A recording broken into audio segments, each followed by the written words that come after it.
Okay, so Halloween is officially upon us. And uh, if you've spent any time online lately, you know the deal, right? Yeah. You scroll past those, like, Pinterest perfect tutorials, the ones designed by people who clearly have art degrees and, frankly, way too much time. Right, exactly. It's less inspiring and more intimidating. It can feel like a craft nightmare waiting to happen. Totally. Leads straight to that seasonal anxiety we all know, that hot glue rage. It is absolutely the season of aspirational crafting failure.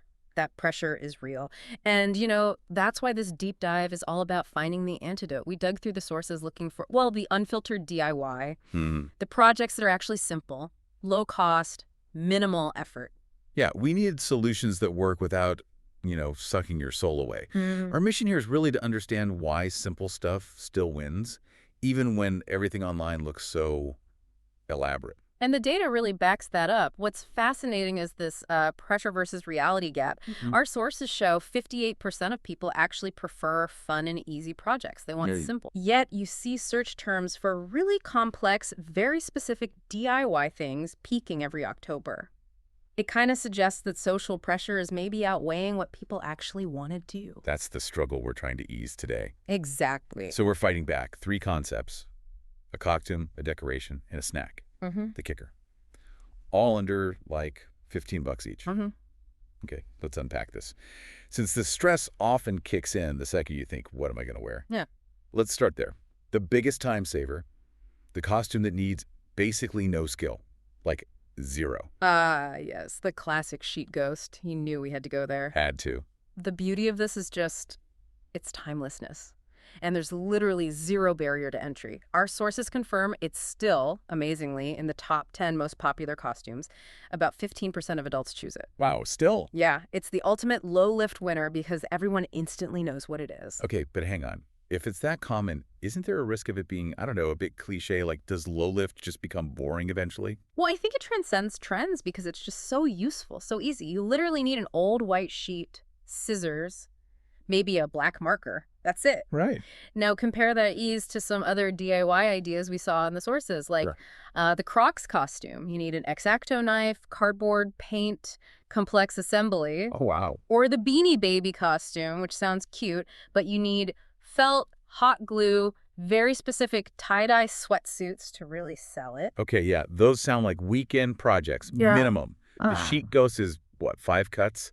Drape, mark eyes, cut holes slightly bigger than you think, maybe trim the bottom. Done. Under 15 minutes. Exactly. And here's where that unfiltered tip comes in. Acknowledging perfection is not the goal. What will go wrong? Tell me. The eye holes, they will end up slightly asymmetrical. You are absolutely going to look like the perpetually confused ghost. Okay, embrace the confused ghost. Got it. Adds character. And here's a super practical tip I saw. Safety pin the sheet to whatever t-shirt you're wearing underneath. Oh, good call. Yeah, otherwise every time you reach for a drink or candy, the whole sheet rides up. Yeah. Nobody wants the accidentally flashing ghost situation. Definitely not. And you can still jazz it up easily. The sources suggest things like, throwing sunglasses over the eye holes, or maybe a tie around the neck for that business ghost who died but still has emails to answer vibe. Love it. The point is, recognizability plus humor, that beats fussy novelty most times. Okay, costume sorted, sanity intact. Yeah. Now, decorations, because that DIY pressure definitely extends to the front porch, doesn't it? We wanted the absolute cheapest decoration that gives you those, like, instant haunted house vibes. And this next idea, genius level efficiency.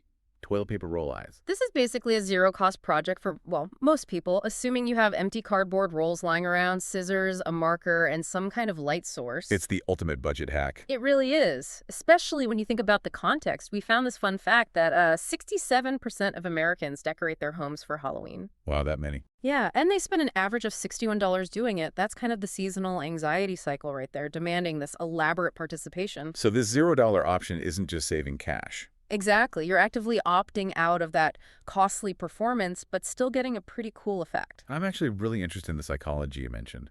The process is like 10 minutes, right? Cut some scary eye-shaped slits, almonds, whatever, into the tube. Maybe trace around them with black marker. Yep, for definition. But then you put them over flashlights in dark corners, bathrooms, windows. Yeah. How does that simple trick work so well? Well, it's that contrast. Light in absolute darkness is a really primal trigger for our brains.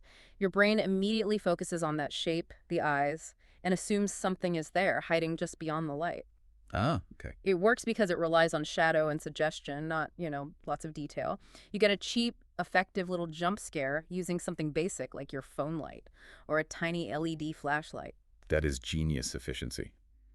But we absolutely have to mention the safety warning from the sources. It's critical. Oh, absolutely critical. Let's be super clear. Do not use real candles. Yeah. Ever. You're dealing with cardboard here. Right.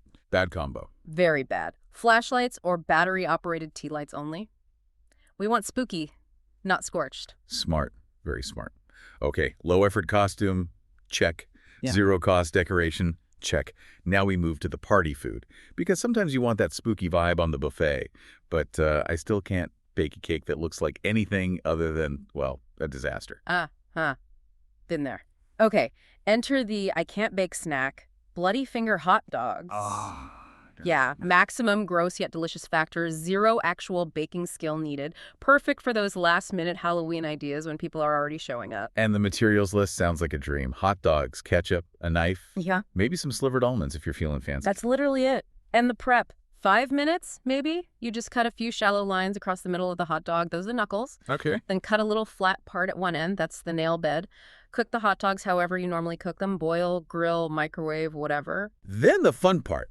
Stick on an almond slice for the fingernail if you're using them. And then squirt ketchup strategically for that bloody effect. Exactly.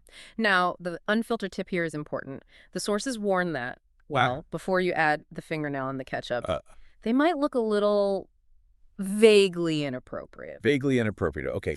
How inappropriate are we talking? Does this cross the line from low stress into, like, potential social awkwardness?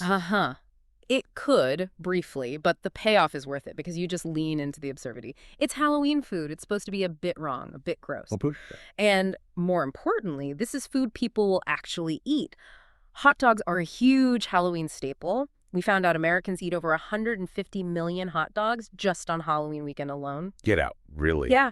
It makes it the second biggest hot dog holiday right after the 4th of July. So you're basically giving people comfort food they already love, just with a spooky, easy twist. Okay, that makes sense.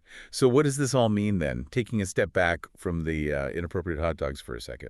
It really means fighting that pressure to perform, Yeah. It's the whole philosophy of successful, unfiltered DIY. You kind of lower your expectations for perfection, but you raise your sense of humor. These projects, the confused ghosts, the creepy eyes, the weird hot dogs they won't win crafting awards. Definitely not. But they save you time. They save you the regret of starting some super complex thing that ends up half-finished and stressing you out.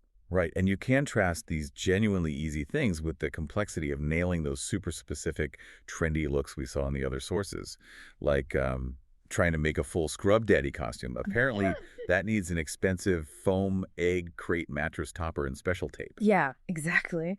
Or trying to perfectly replicate a pop culture look like Helly R from Severance. Yeah. That only really works if you find the exact right red wig and a specific-looking lumen lanyard.